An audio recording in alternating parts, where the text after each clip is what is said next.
नमस्कार दोस्तों, मेरा नाम है पवन कुमार श्रीवास्तव।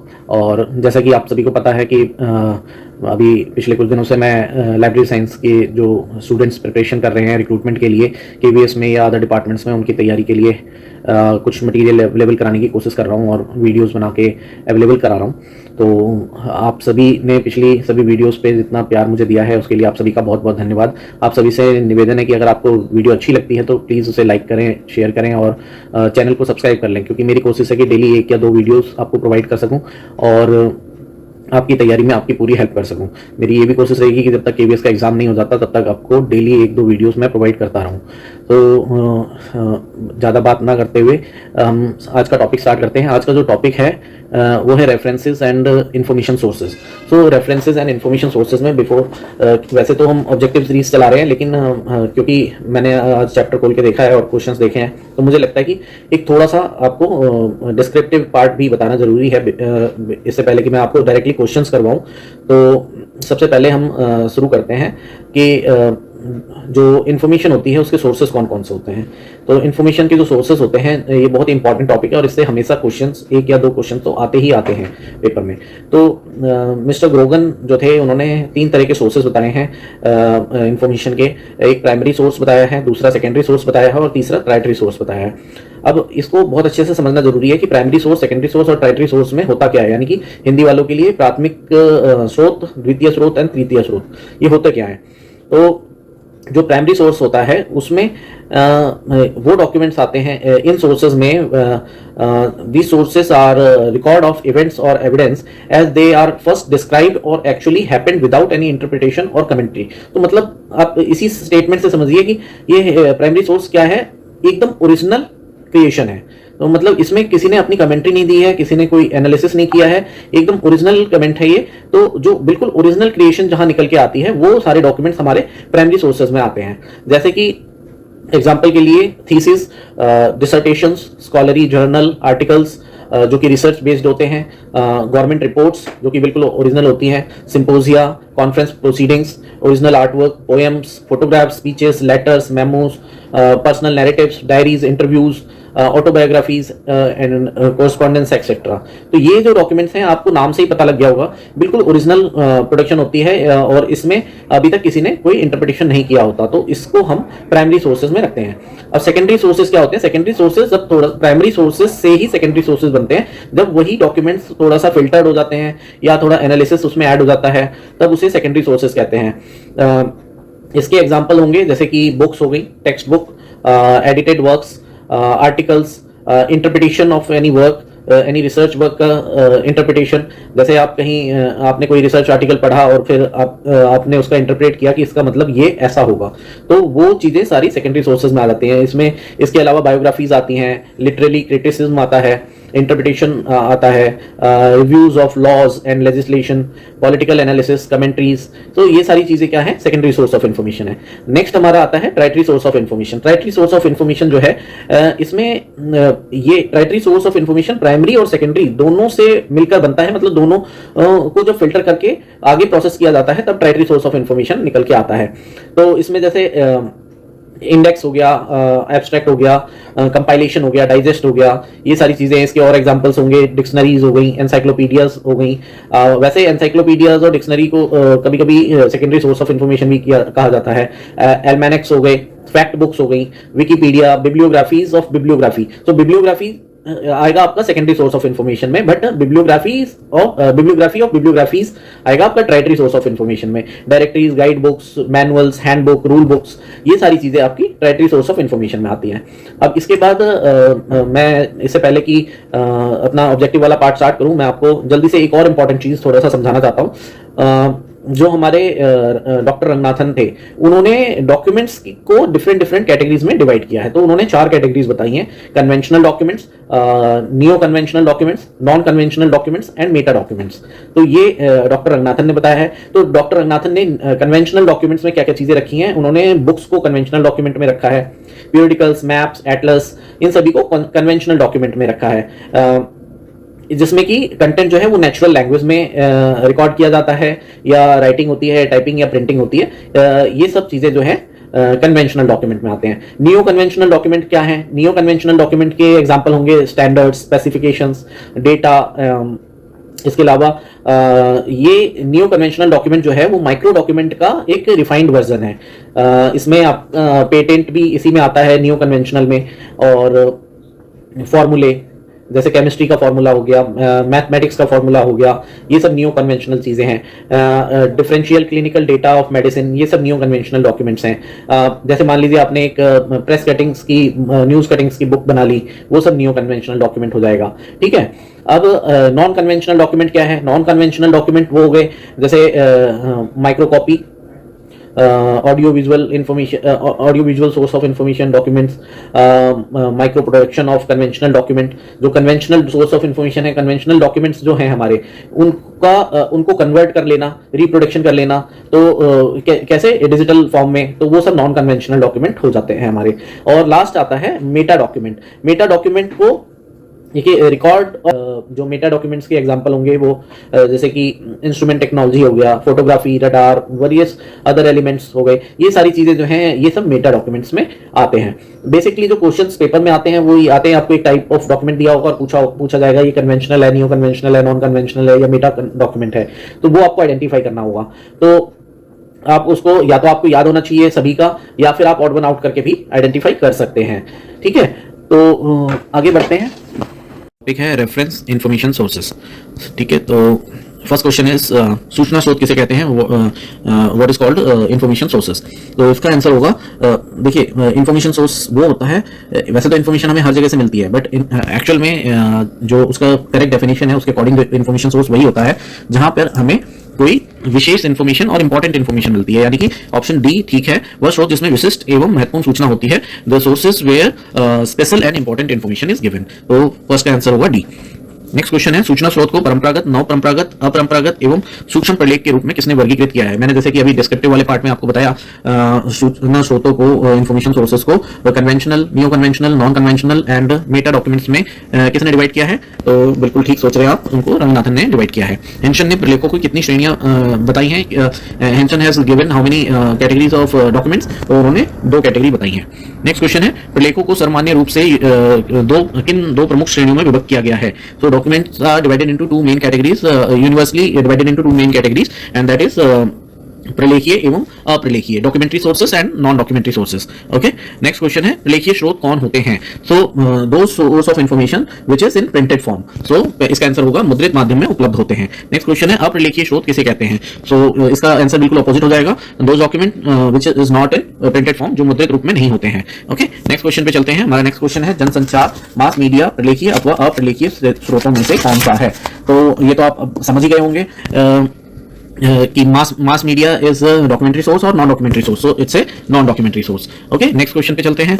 अप्रलेखीय स्रोत, नॉन डॉक्यूमेंट्री सोर्सेस को किन 2 श्रेणियों में विभक्त किया गया है। तो non documentary sources are further divided into 2 main categories, and that is औपचारिक एवं अनौपचारिक, यानी कि formal and informal. Okay, next question है, सूचना केंद्र, information centre, non documentary sources अप्रलेखीय स्रोत की कौन सी श्रेणी में आते हैं। तो सूचना केंद्र जो इंफॉर्मेशन सेंटर्स हैं वो फॉर्मल कैटेगरी में आते हैं, यानी कि औपचारिक कैटेगरी में आते हैं। अपने सहयोगियों से वार्तालाप कर सूचना प्राप्त करना कौन सा सूचना स्रोत है। अपने सहयोगियों से वार्तालाप करके सूचना प्राप्त करना अनौपचारिक सूचना स्रोत है, राइट। ओके, नेक्स्ट क्वेश्चन पे चलते हैं। देखिए, ये मैं आपको ऑलरेडी बता चुका हूं, इसका आंसर आप ही लोग बताएंगे। ग्रोगन के अनुसार सूचना स्रोतों का विभाजन बताइए। तो अगर आपको नहीं पता तो आप वीडियो को रिवाइंड करके फिर से देखिए, आपको समझ में आ जाएगा इसका आंसर। ठीक है, नेक्स्ट क्वेश्चन लेते हैं। प्राथमिक सूचना स्रोत वे होते हैं जिनमें, प्राथमिक सूचना स्रोत कौन से होते हैं। तो हमारे पास 4 ऑप्शन हैं, शोध प्रतिवेदन, रिसर्च रिपोर्ट, शोध के मौलिक तथ्य, फंडामेंटल फैक्ट्स ऑफ रिसर्च, सभी प्रकार की सूचनाएं, all information and first information. No, हमारा जो करेक्ट आंसर है वो है fundamental facts of a research. तो ये प्राइमरी सोर्स होता है, प्राइमरी इंफॉर्मेशन होती है। ओके, निम्न में से प्राथमिक स्रोत कौन सा है। तो निम्न में से प्राथमिक स्रोत कौन सा है, मैं ऑलरेडी बता चुका हूं। ये वांग्मय सूची, बिब्लियोग्राफी, ये सेकेंडरी होता है। शब्दकोश, डिक्शनरी, ये भी सेकेंडरी होता है। हस्तलिखित प्रलेख, हैंड रिटन डॉक्यूमेंट एंड विश्वकोश आपका एनसाइक्लोपीडिया जो है वो सेकेंडरी एंड टर्टियरी में आता है। तो इसका जो करेक्ट आंसर होगा, प्राइमरी सोर्स होगा, वो हैंड रिटन रिपोर्ट होगा, हैंड रिटन डॉक्यूमेंट होगा। ओके, नेक्स्ट क्वेश्चन पे चलते हैं। पेटेंट्स किस प्रकार के सूचना स्रोत हैं। तो पेटेंट्स जो है मैं ऑलरेडी बताया था आपको कि प्राइमरी सोर्स ऑफ इंफॉर्मेशन होते हैं। निम्न में से प्राथमिक स्रोत कौन से हैं। हस्त पुस्तिका, हैंडबुक, समाचार पत्र, न्यूज़पेपर, विश्वकोश, एनसाइक्लोपीडिया, ग्रंथ, बुक। तो इनमें से प्राइमरी सोर्स ऑफ इन्फॉर्मेशन क्या है? Primary source of information in चारों में से न्यूज़पेपर होगा। ओके, नेक्स्ट क्वेश्चन है, निम्न में से प्राथमिक स्रोत कौन सा नहीं है? अब ये उल्टा हो गया क्वेश्चन, कौन सा नहीं है? Patent is a primary source of information, standard primary source of information, शोध पत्र प्राइमरी सोर्स ऑफ इन्फॉर्मेशन। तो हमारा आंसर होगा सारकरण पत्रिका यानी कि एब्स्ट्रैक्ट जर्नल। ठीक है, अब नेक्स्ट क्वेश्चन है हमारा, निम्न में से द्वितीयक सेकेंडरी सोर्स नहीं है? कौन से द्वितीयक स्रोत नहीं है? तो अनुक्रमणिका यानी कि इंडेक्स, वो हमारा सेकेंडरी सोर्स ऑफ इन्फॉर्मेशन है। सारकरण एब्स्ट्रैक्ट डॉक्यूमेंट, ये भी सेकेंडरी सोर्स ऑफ इन्फॉर्मेशन है। वांग्मय सूची यानी कि bibliography, that is also secondary source of information. वांग्मय सूचियों की वांग्मय सूची मैंने बताया था आपको पीछे, इसका आंसर होगा bibliography of bibliographies. Okay, next question है, सारकरण एवं अनुक्रमणिका पत्रिकाएं, सारकरण तथा अनुक्रमणिका पत्रिकाएं, अनुक्रमणिकाकरण पत्रिकाएं एब्स्ट्रैक्टिंग एंड इंडेक्सिंग पीरियडिकल स्रोतों के किस वर्ग में आते हैं? तो इसका आंसर है सेकेंडरी सोर्स ऑफ इन्फॉर्मेशन। ठीक है, ये सब आपको अगर आप थ्योरी वाला पार्ट जो मैंने अभी बताया वो समझ गए हैं तो इसके आंसर आपको पता लग गए होंगे। पैम्पलेट्स जो है, पैम्पलेट्स क्या होता है? फर्स्ट सोर्स ऑफ इन्फॉर्मेशन होती है, तो वो प्राथमिक होगा, प्राइमरी होगा। निर्देशिकाएं, डायरेक्टरीज किस में आती हैं? तो डायरेक्टरीज मैंने अभी बताया था आपको, डायरेक्टरीज किस में आती हैं? ये हमारा टर्टियरी सोर्स ऑफ इन्फॉर्मेशन होता है। ओके, उसके बाद आगे चलते हैं, साहित्य की दिग्दर्शिका, गाइड टू लिटरेचर कौन सा स्रोत है? तो गाइड टू लिटरेचर जो है हमारा, बताइए आप लोग, गाइड टू लिटरेचर किसमें कैटेगराइज करेंगे? तो मैंने पहले बताया था, किसी भी तरह की गाइड्स वगैरह सब कुछ टर्टियरी सोर्स ऑफ इन्फॉर्मेशन होता है, यानी कि तृतीयक होता है। ओके, नेक्स्ट क्वेश्चन है, निम्न में से कौन सूचना के द्वितीयक स्रोत नहीं है? तो शब्दकोश, dictionary secondary source of information है, पाठ्यपुस्तक textbook secondary source of information है, digest secondary source of information है। तो बचा क्या? थीसिस कौन सा सोर्स ऑफ इन्फॉर्मेशन होगा? Thesis is a primary source of information, इसलिए आपका आंसर होगा थीसिस। नेक्स्ट क्वेश्चन है, तृतीयक स्रोतों में प्रस्तुत की गई सूचना किसकी सूचना पर आधारित होती है? तो ये भी मैं डिस्कस कर चुका हूं, प्राइमरी एंड सेकेंडरी सोर्स यानी कि प्राथमिक एवं द्वितीयक स्रोत पे आधारित होती है। जो भी टर्टियरी सोर्स में इंफॉर्मेशन दी गई है वो प्राइमरी एंड सेकेंडरी सोर्स पे बेस्ड होती है। ओके, शोध पत्रिकाएं, रिसर्च जर्नल्स कौन से प्रकार के स्रोत हैं? तो रिसर्च जर्नल हमारे प्राइमरी सोर्स ऑफ इन्फॉर्मेशन है, राइट। प्रलेखों के अनुवाद कौन से स्रोत में गिने जाते हैं? प्रलेखों के अनुवाद यानी कि translation of a document tertiary source of information में गिने जाते हैं। नेक्स्ट क्वेश्चन है, ग्रंथालयों में प्रश्नकर्ता के प्रश्नों का उत्तर प्रदान करने हेतु जिस पाठ्य सामग्री का उपयोग किया जाता है वह क्या कहलाती है? तो ग्रंथालयों में प्रश्नकर्ता के प्रश्नों का उत्तर देने हेतु, तो सपोज आप एक लाइब्रेरियन है और आपके पास कोई लाइब्रेरी में स्टूडेंट आता है और आपसे कोई इन्फॉर्मेशन मांगता है। बहुत छोटा सा एग्जांपल लेता हूं, मान लीजिए कोई स्टूडेंट आया आपके पास और आपसे कहता है कि मुझे इस वर्ड की, मुझे एल्मेनिक का मीनिंग बताइए। एल्मेनिक का मीनिंग आपको कहां मिलेगा? एल्मेनिक का मीनिंग आपको मिलेगा डिक्शनरी में, और डिक्शनरी कौन सा सोर्स होता है? वो रेफरेंस सोर्स होता है। तो आपका आंसर हो जाएगा संदर्भ स्रोत। ओके, नेक्स्ट क्वेश्चन है, शब्दकोश, विश्वकोश, निर्देशिकाएं यानी कि डिक्शनरी, एनसाइक्लोपीडिया, निर्देशिकाएं, डायरेक्टरीज, गाइड आदि को निम्न में से क्या कहना अधिक तर्कसंगत है? प्रलेख, स्रोत, सूचना स्रोत, संदर्भ स्रोत। तो जैसे कि अभी पिछले क्वेश्चन में बताया, ये भी आपका रेफरेंस सोर्स होगा। निम्न में से कौन सी संदर्भ स्रोत की विशेषता नहीं है? तो which of the following is not a specification of a reference source? तो इसका लेखक एक विद्वान एवं उच्च कोटि का व्यक्ति होता है। सो ऑथर इज इंग्लिश में author of a reference source is a scholarly person. Second option है, इसमें निहित सूचनाएं सत्य एवं प्रमाणिक होती हैं। Information given in the reference sources are true and evidence based. Third option है, इसमें निहित पृष्ठों की संख्या अधिकतम 300 तक होती है। तो क्या ये स्पेसिफिकेशन होता है? आप इसका आंसर अब आप खुद ही बताएंगे, तो कमेंट करके बता दीजिएगा इसका आंसर क्या होगा। डी का ऑप्शन डी है, इसका मूल्य अत्यधिक होता है। तो ऑफकोर्स रेफरेंस सोर्सेज का जो कॉस्ट है वो काफी हाई होता है। तो मैंने आपको हिंट दे दिया है, अब आप इसका आंसर जो है कमेंट में बताइएगा कि क्वेश्चन नंबर 28 का आंसर क्या होगा। मैं यहाँ पे आंसर नहीं बता रहा हूँ।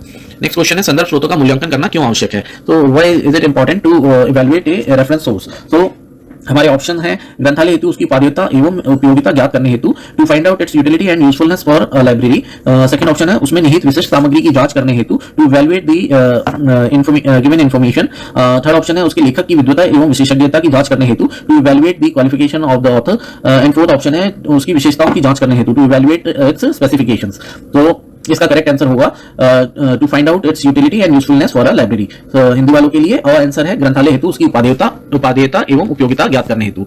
नेक्स्ट क्वेश्चन है, संदर्भ स्रोत के मूल्यांकन के मापदंड का प्रथम कारक क्या है? तो what is the first criteria to evaluate a reference source? तो इसका आंसर है the objective of that particular reference resource, यानी कि और आंसर है संदर्भ स्रोत का उद्देश्य। उद्देश्य क्या है, उसका ऑब्जेक्टिव क्या है, वही उसका फर्स्ट क्राइटेरिया हो जाएगा उसको इवैल्यूएट करने का। और अगर नेक्स्ट क्वेश्चन है हमारा, संदर्भ स्रोत के मूल्यांकन के मापदंड का सर्वाधिक महत्वपूर्ण कारक क्या है। दोनों क्वेश्चन में डिफरेंस है। देखिए पहले वाले में पूछा था कि फर्स्ट क्राइटेरिया क्या होगा रेफरेंस रिसोर्स को इवैल्यूएट करने का, और इस क्वेश्चन में पूछ रहा है कि मोस्ट इंपॉर्टेंट रीजन क्या होगा, मोस्ट इंपॉर्टेंट क्राइटेरिया क्या होगा इसको इवैल्यूएट करने के लिए। तो इसका मोस्ट इंपॉर्टेंट जो होगा वो विषय क्षेत्र होगा, और कुछ क्वेश्चंस में आपको ऑप्शंस देख के भी आंसर जज करना पड़ेगा कि कौन सा आंसर सही होगा।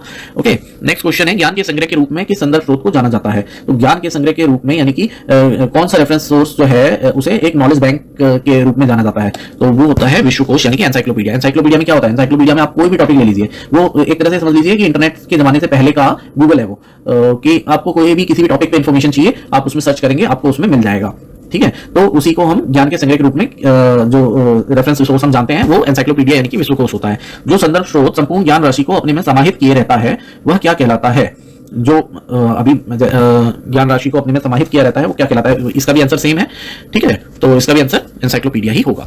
अच्छा, अजंता आर्ट्स की पृष्ठभूमि याद करने हेतु सर्वाधिक उपयुक्त स्रोत कौन सा है। तो हमें अजंता आर्ट्स के बारे में जानकारी निकालनी है, और मेरे पास 4 डॉक्यूमेंट है, एक डिक्शनरी है, एक एनसाइक्लोपीडिया है, एक पंचांग है, और एक ईयर बुक है। तो मेरे को अजंता आर्ट्स की जो जानकारी है वो कहां से मिलेगी, तो बहुत ही लॉजिकल सा क्वेश्चन है, और इसका आंसर होगा विश्वकोश यानी कि एनसाइक्लोपीडिया में मिलेगी। विश्वकोश में क्या सूचना सामग्री निहित होती है, तो आप समझ गए होंगे विश्वकोश में सभी प्रकरणों पर वर्णानुक्रम में व्यवस्थित सामग्री होती है। तो जो एनसाइक्लोपीडिया होता है it has information about everything in alphabetical order.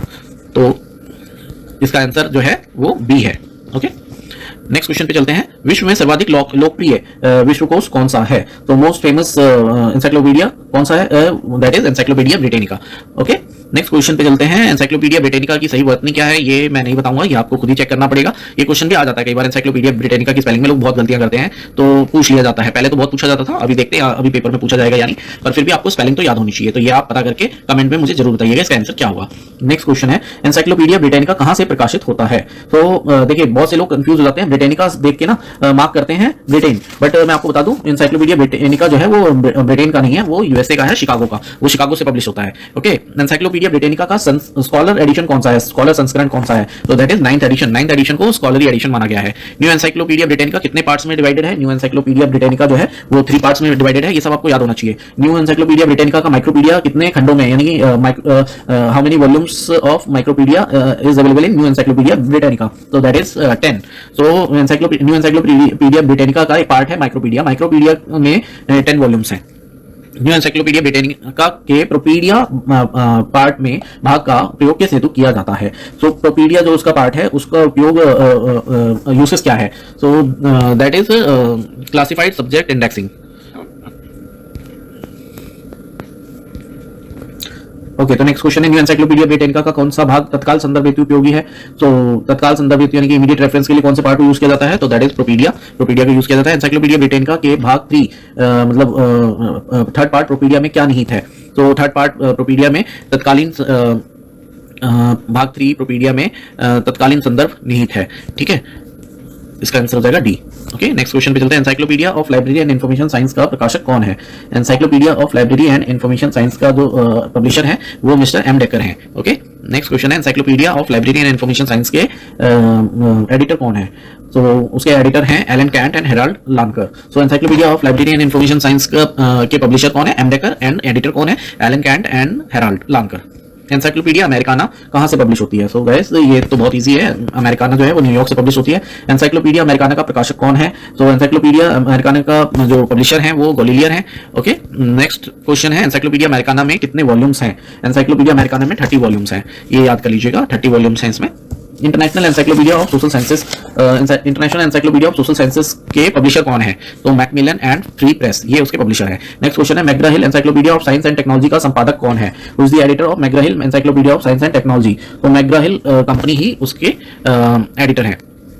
किस शब्द का इतिहास जानने के लिए उपयुक्त स्रोत, किसी शब्द का इतिहास मतलब आपको किसी वर्ड का, अगर किसी वर्ड की हिस्ट्री को पता करना है तो उसके लिए बेस्ट रिसोर्स कौन सा होगा। एनसाइक्लोपीडिया, बिब्लियोग्राफी, गाइड और डिक्शनरी। तो क्योंकि आपको एक शब्द की हिस्ट्री जाननी है तो उसके लिए शब्दकोश होगा, डिक्शनरी होगा। लेक्सिकोग्राफी कौन सा स्रोत तैयार करने के लिए की कला है।